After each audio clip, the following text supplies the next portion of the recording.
Well, don't worry, there's a lot of TV audience watching, but good afternoon, ladies and gentlemen. After that session of high politics and a couple of sessions of high politics, let's get down to business. And here, we are here to crack a puzzle of some sort. East India is historically, geographically, and also in terms of talent, both entrepreneurial as well as professional talent, has always been ahead of the country. But for some reason, when it comes to becoming the hub of industry and entrepreneurship, other parts of India have overtaken it.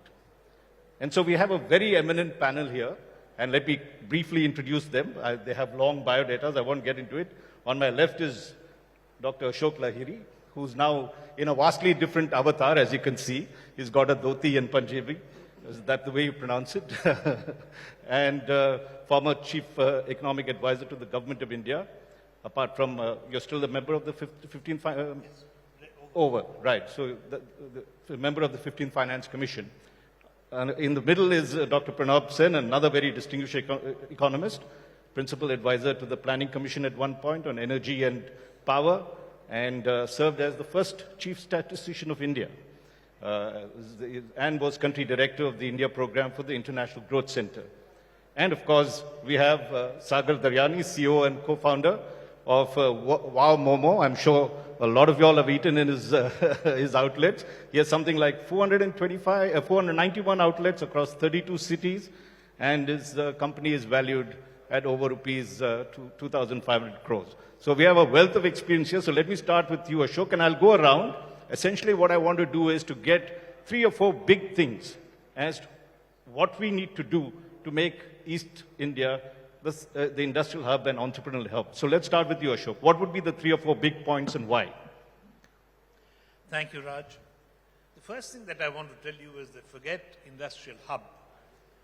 I think one of the things that is not appreciated, that Eastern India is behind the rest of India and falling further and further behind.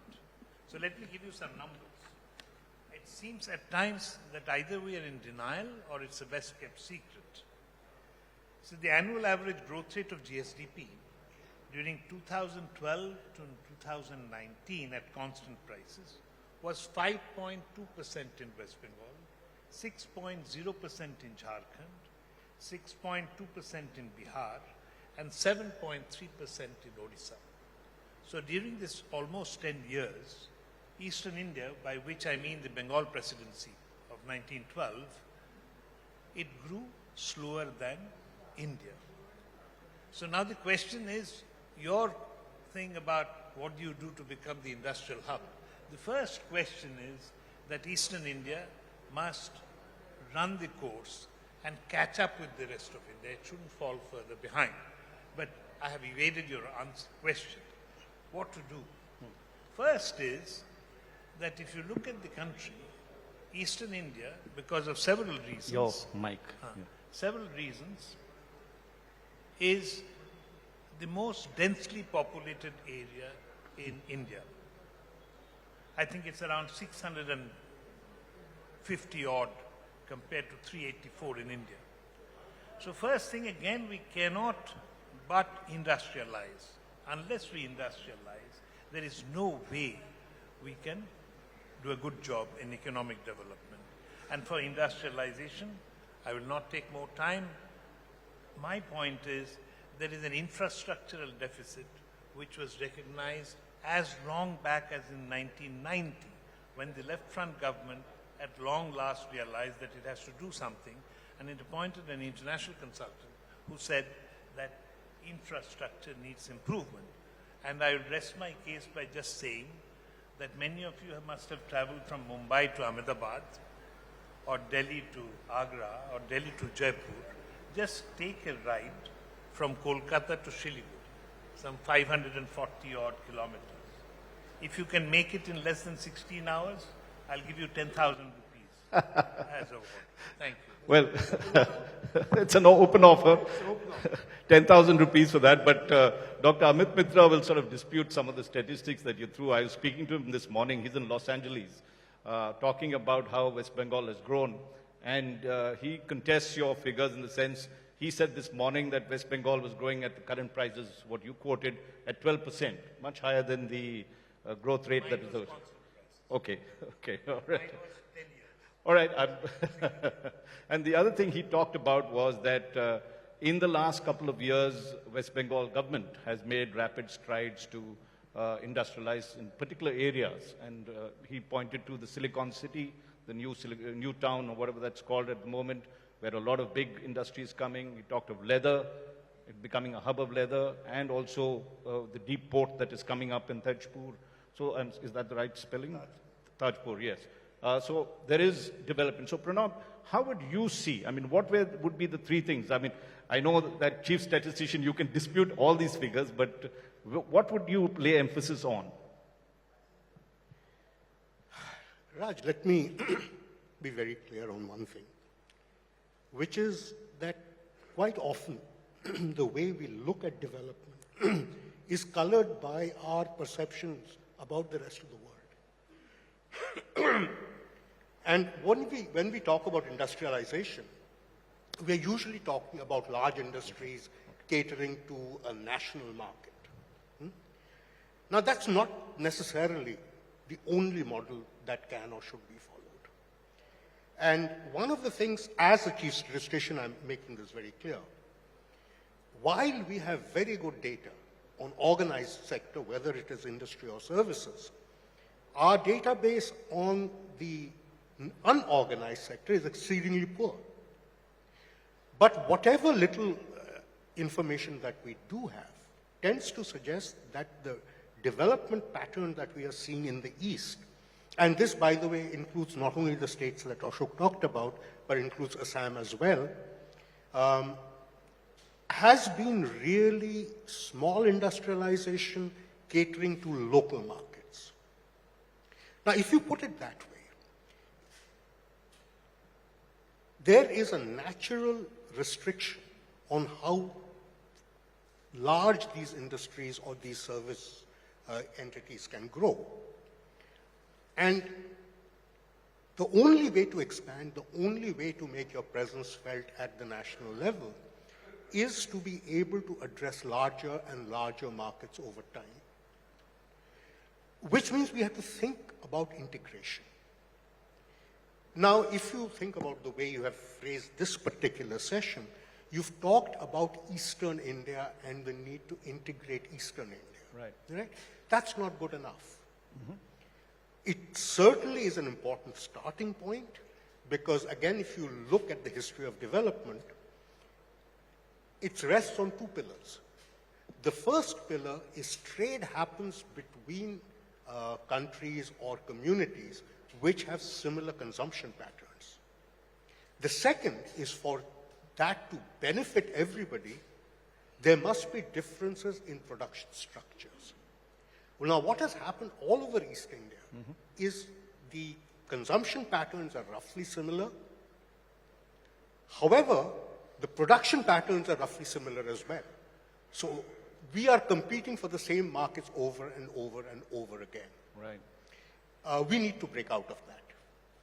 So now the question really comes, we've talked about infrastructure, and infrastructure really is the starting point of any of these discussions, because what infrastructure does is it widens the market that's available to you. The point is what kind of infrastructure and infrastructure connecting who to whom. That's the question we don't seem to ask. So again, if you look at what has happened historically in India, national connectivity has improved by leaps and bounds over the last 30 years. A lot of areas, particularly the South and the West, have actually had state-to-state cooperation in building up interstate connectivity. Eastern India has had none of that. So Eastern India has national connectivity, but which doesn't mean very much unless you have a counterparty in the north or the west or the south. Now, creating those counterparties are not so easy. So we really need to, so when we are talking about the process of development, and mind you, we are growing. It's not that we are not growing. Now, the process of development essentially means that we really need to recognize this commonality that we have in consumption and then ask the question is what should each of us specialize in rather than each of us doing exactly the same thing at the same point of time. Excellent point. That's a losing proposition, which is what we are doing today. Right. Excellent point. And that brings me to Sagar. And you've got now experience across the rest of the country. You have outlets in 32 cities. So when you work in those cities, in the south, in the west, and north, what is the difference you find in terms of entrepreneurship initiative, and what would your suggestions be for East? So, I to an extent agree with what Ashok sir and Pronab sir said, but I also feel that a lot of it is in the past. It's history, because today, me being a millennial, I'm talking about the current age, the current generation, and I see a huge surge, a lot of robust aspiration when it comes to startups coming up in Eastern India. To be very honest, yesterday, the third startup ecosystem rankings were announced by the government of India, and Odisha and Meghalaya were the top performers there. Meghalaya for growing the fastest when it comes to, giving startups to the country. I think, yes, there is this perception of, East being backwards, and it's a perception which is, backed by a lot of facts and statistics and data in the past. But if you look at the new age entrepreneurs, if you look at the way entrepreneurship, the startup ecosystem today, it's gone omni-channel. It's no more about physical, digital. It's more of phygital. The businesses, the way they are sharpening. Personally, I feel that, the juice now is here in East to completely get derived off. Maybe hum de rahe but durust aa rahe hain. So I am hopeful there. Very, very hopeful there, to be honest. At the same time, if you talk about ease of doing business, like, because we are headquartered in Calcutta, I can very proudly say that the ease of doing business that I've seen in East India, Odisha, Bengal, and now in Assam, we are not yet there in Bihar, we are about to enter Bihar. It's way, way more easier than South and West, where I would say red tapeism, ease of doing business, single licensing window is missing. I somewhere feel that today Bengal is one state where whether it's a food license or a trade license or a fire license, it's all digital, it's all online. There is very little interface with people. And, the minute you remove people from the middle, from the center, you reduce red tapeism, you reduce, you reduce the pace of, stoppages in expansion. So somewhere I feel that, these states are more forward-looking states. I've interacted with the chief ministers of all these states. I feel they're more forward-looking. They are pro-startups. What I feel is the need of the hour, if you would ask me three things, is definitely there needs to be a One East policy. Because if you have to be visible, you have to be in the center of the stage. And to be in that center of stage, you have to have that One East policy where, whether it's knowledge sharing, whether it's growth, whether it's sustenance of ideas, have to, come together and grow together. That's very important. And I agree to Pronab sir's point of view that, if you look at the infrastructure, the roadway infrastructure, I think there's humongous opportunity. Siliguri could become the next big corridor. Look at the connection with NBB, with Nepal, Bangladesh, Bhutan, and even Southeast Asia. Siliguri could be that next big thing. I personally feel opportunity is there. You are seeing entrepreneurs, startups come here and deliver. The last major successful IPO that happened was a company from Calcutta, Manyavar, right? If you look at the IPL teams, IPL is the biggest event. There are 11 companies from East who have the logo in the IPL jersey, vis-a-vis to 40 logos possible. So we are equally there. It's just that perception has to change. I think the new age businesses have to be given more push, more support. And I think someday or the other, when it comes to growth of startups, when it comes to growth of entrepreneurship, I think you have to leave politics out of it. There cannot be a division between center versus state. It has to be entrepreneurship, and center and state promoting it together, which is missing, to be very honest. Excellent point, Sagar, and I'll come back to you on that. But let's look at the point that you made, which is that Kolkata and much of East, right, is a gateway to India, looking at whether it's Thailand, Myanmar, and coming to Nepal and Bhutan. Why isn't it not the hub of exports? You've seen Bangladesh. Textile exports have been enormous. And, the sister or the partition sister is not doing as well as that. So, Ashok, let's come to that. What does the state or the East need to do to boost exports? I think the total exports of all these states put together is hardly 8%, whereas a state like Maharashtra is 20%, Gujarat is 20%. Why has that happened? Raj, allow me to first address a couple of points that have come up before I come to exports. The first thing is, I always get very excited by what Sagar said, is that now things are different. We have changed. But we must not forget history. Don't forget that recently, in terms of per capita income, You can hold it like this. Bihar is the poorest of all states. Jharkhand is the third poorest. West Bengal and Odisha are 10th and 11th. I must accept that in the east, the sun is rising in Odisha. Odisha has done the best of all these states. Now, the second point I want to come to is Pronab's. He's absolutely right that size, we shouldn't be obsessed about size. I believe size matters, but I'm not talking about whether it's large industry or small industry. You just talk about industry, then what we have seen in the East, again, except for maybe Odisha, definitely Odisha and Jharkhand perhaps, is deindustrialization. In the colonial period, we used to talk about deindustrialization. But after independence, what we have managed in Bengal is deindustrialization with a vengeance. Why do I say that? Because if you look at the share of manufacturing in GSDP, has progressively declined in West Bengal from 11.1% in 2004-05 to 10.1% in 2010-11, 9.2% in 2011-12, and further to around 7.8% in 2014-15. So deindustrialization is taking place. In fact, the share of manufacturing in GSDP in Eastern India, I suspect, I haven't done the calculation for Eastern India as such, will be much lower than the rest of India. And here you are talking about industrial hub. Now the question that you asked about exports, we cannot deny history. What happened, you draw a line all of a sudden in an economic space. You break up a natural economic space. Raw jute used to come from the east and jute used to be manufactured, processed in the west.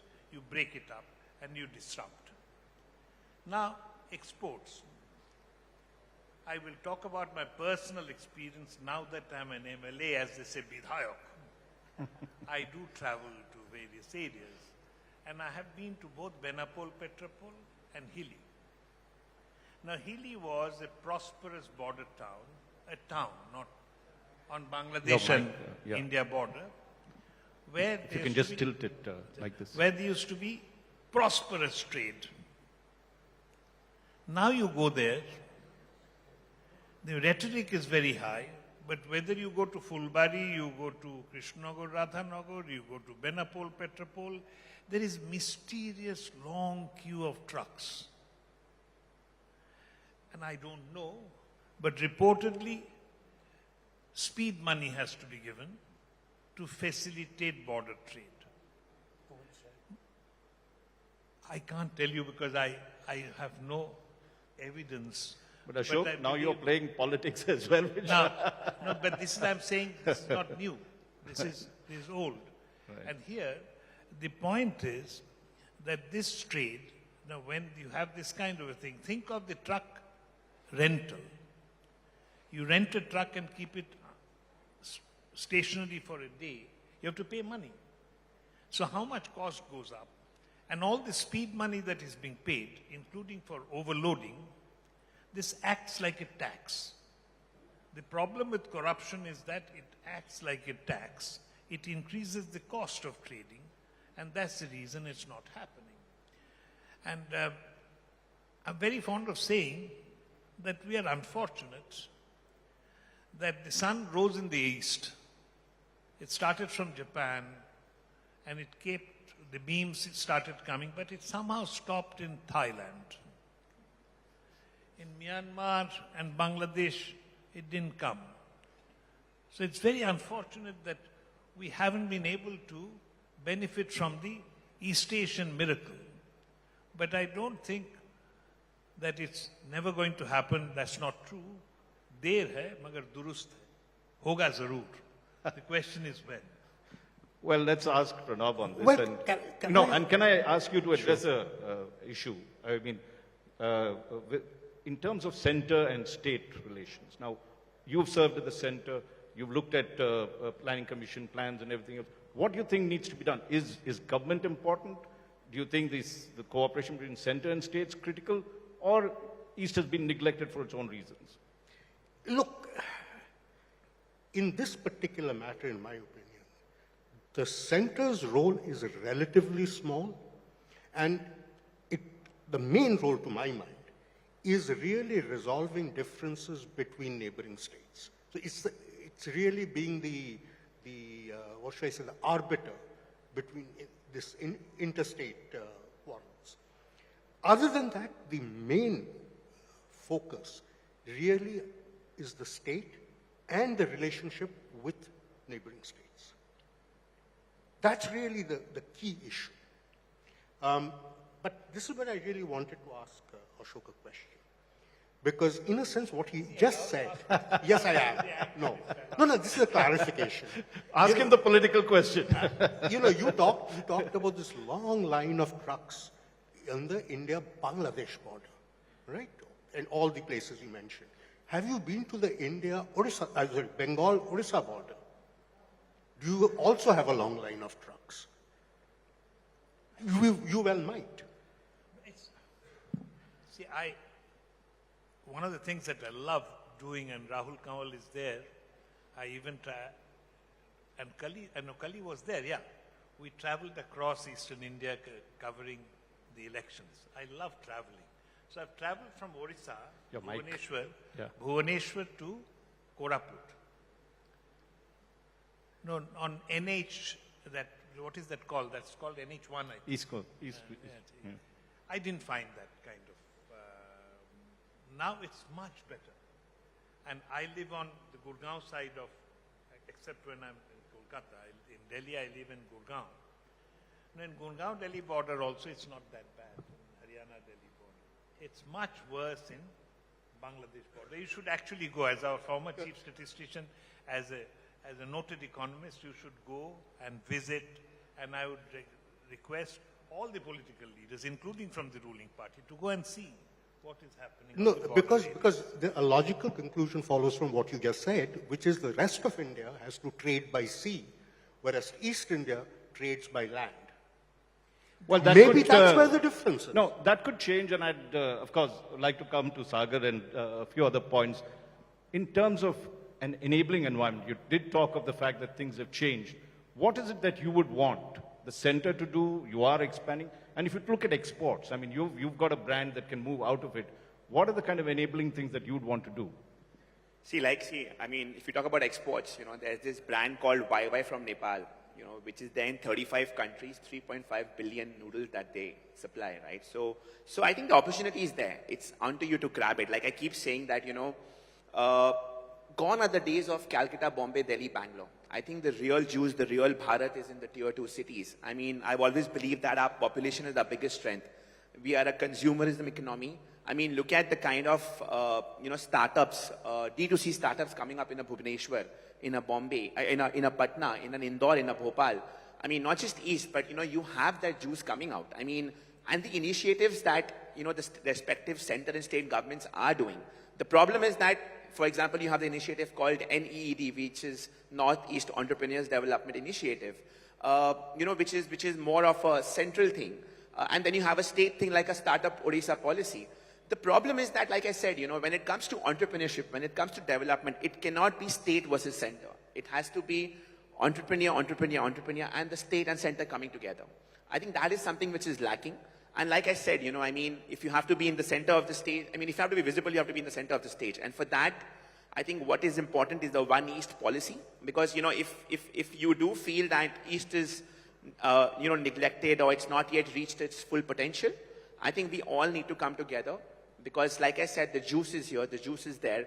I mean, you are seeing D2C businesses coming and growing. I mean, some real businesses that have created real value and real wealth for people in the country. It's not just about valuations and, it's not just about notional valuations. It's about real money. I mean, today, if you look at Bengal, I would call it the hub of the entire hosiery industry. You have brands like, Amul, Dollar, Lux coming out here and there and firing. I mean, when you talk about steel, whether it's a Sham steel or whatever it is, I mean, today, ITC still has its headquarters in Calcutta, and there's a reason behind it. I personally feel that, I will never change my headquarters from Calcutta because the ease of doing business is humongous here. I mean, today, if you have it in you to go out there and deliver, you have the backing. I mean, today, the amount of corruption and red tapeism in our industry, the restaurant industry, they say it's easier to buy a gun than to run a restaurant because you need 30 licenses for a restaurant industry, right? And you are seeing that single licensing, everything becoming digital in the eastern states. I mean, Bengal and Odisha are the biggest example. But is that really happening even in a Delhi? To be honest, no. So somewhere or the other, I think we need to, get rid of this center versus state. I mean, today, if you're talking about entrepreneurship, you're talking about development, creating employment, which will have a national benefit to all. I think the state and the center has to be hand in hand. We cannot play politics there because if we're doing that, we are playing politics with lives of entrepreneurs who have it in them to go out there and create jobs. Excellent. वो बोलते हैं ना अपने पैर में कुल्हाड़ी मारना, हम वही कर रहे हैं. Now, Ashok, I think we've got about 3 minutes left, and I would like each of you all to come out with your main recommendation, one of them that is there. But before that, I'd like to ask you a personal question. You've switched from being an economist to being a politician of this. What's the difference? You still telling lies? Or I'll tell you that the main difference is I grew up in this area. I always claim that I'm a Calcutta boy. I was born here. And I grew up here. The idea was to come back, and the reason is for the Eastern resurgence. But there is some frustration because it's a young democracy. It's a young democracy where if you're the ruling party, I don't know what would have happened if we had won, but as an opposition MLA, it's quite a bit of frustration that you have so many things that you want to do, but there's nothing much that you can do. But coming back to your question, what should be done? What I would want is, since you work with the center, you were chief economic advisor, what is the one thing you would tell the central government that needs to be done for the state? See, I am a great believer in infrastructure because Rosenstein-Rodan, a famous economist, wrote some in the 50s, I think, that when you think of Manchester, why did these Brits set up textile factories in Manchester, not in Bombay or Western India? The reason is there was no infrastructure, there is no road, there are no bridges. You can build a factory, cotton textile factory, but you can't build bridges, you can't build roads. So I'm a great believer in infrastructure, and the infrastructure deficit in the East is enormous. And this is where also the question of port. If you look at history of development, it's always the coastal regions which have done very well. Pearl River Delta in China. Look at the coastal states of India on the west, Gujarat, Maharashtra, Karnataka, Andhra, Tamil Nadu. Somehow it stops in Andhra. We have Paradip, but Kolkata is no port. I mean, it takes 24 hours to go to Sandhead, which is the open sea in Bay of Bengal. You need a special pilot to take your vessels. The new But vessels Amit Mitra can't go. says So that have Tajpur the- Amit Mitra says that Tajpur is coming up and the deep sea port should be ready in 2 years. Adani's on the bid. But Raj, I have been hearing that, since I was a child. Haldia is coming up, this is happening. In West Bengal, I must say, I think it was Dijendralal Rai who wrote a poem, Hocche hobe, hocche hobe, hocche hocche hobe hobe, ajo hobe, kalo hobe, porshu hobe, hobe hobe. Which means what? Go slowly? It means it's happening, it will happen, it is happening, it will happen, it happened yesterday, it will happen today, it will happen tomorrow, it will happen. Pronab, one thing, I mean, you talked about the fact that you need to get the neighboring states together. What would you advise beyond that? You know, this is the thing. When we talk about getting neighboring states together, right, it means that they need to sit together and have a common development platform. So would you form an East Council? No, I of wouldn't, states? I wouldn't form anything. This has to be done voluntarily. But But why can't what the I chief would- ministers get together and say, okay, Because I think the mindset is that the neighboring states are in competition with each other and not in cooperation. That, I think, is the mindset. Now, to form a council, push them together, and have them squabbling doesn't help matters. This is something that needs to come with a recognition of a commonality. So one can only hope and pray and talk about it, but I don't think it should be a coercive move saying that you guys sit together and chalk out a plan, because what you will get, nobody will implement. Sagar, I mean, you saw Ashok's pessimistic view of things will happen, not happen, not happen, not happen, but will still happen. Where do Like you I say? said, I mean, I completely respect and agree to his views, but I still feel that it's more of history that has happened. I think in today's day and age, the new age entrepreneurs, if you ask them, their way of looking at things is they are go-getters. They are not depending on someone to do it for them. They will go out there and do it. And that's why I feel the need of a One East policy. And personally, if you ask me, and I'm being vocal about it, get young entrepreneurs to be a part of that policy. I mean, you cannot have a one-way communication. There has to be two-way communication. And somewhere I feel that is lacking. I mean, there's, and not just in East, it's lacking across the country, where I feel there is no two-way hearing to entrepreneurs. The real, it's very easy to do and speak and run a business in Excel and create policies, but the real action happens in the groundwork. So I think, create that policy, make youngsters a part of it. And I again put emphasis on that Siliguri corridor. You have to give impetus to the Siliguri corridor. You have to have infrastructure, like Ashok sir said, You're going to take that 10,000 rupee bet that he had? Have that Siliguri corridor and open it up to, Southeast and NBB. I mean, Nepal, Bhutan, Bangladesh, and Southeast. That's it, what he requires, Southeast Asian countries. So give me one slogan. He gave his, what the past was. What would you say would the present slogan be? I think the present slogan should be कि देर आए दुरुस्त आए but आ रहे हैं और आके करके आगे बढ़ेंगे. It's करके दिखाएंगे. Walk the talk. We need to walk the talk. I think वो शायद पहले नहीं हो रहा था, but now you are seeing people, coming out there and delivering. So I think, like I said, Meghalaya, yesterday startup rankings, Meghalaya is giving the maximum number of startups to the country. I mean, and it's a central government of India data statistic. Well, that's a good way to end. Walk the talk. Ashok, you want to come? Yeah, No. I forgot to tell you one thing. There's some Now you're becoming a politician. You're not stopping. low-hanging fruits. Right. I think low-hanging fruits are connect. I think there are 5 or 6 border crossing points between Bangladesh and India. Have the railway lines up to the last border point, so that bulk cargo can be taken there. So in this, I'm being a politician, it's in my constituency, Hilli-Balurghat connection must be given.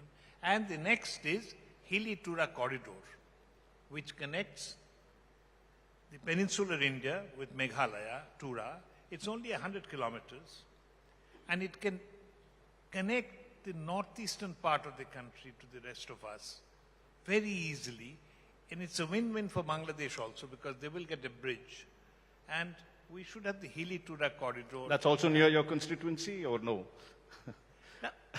Raj, you have a suspicious mind. I mean, whenever I give you a good suggestion, you ask me what is that in it for me. Well, no, you're playing good politics these days apart from economics. But thank you very much, gentlemen, for this. And let's give them a warm round of applause.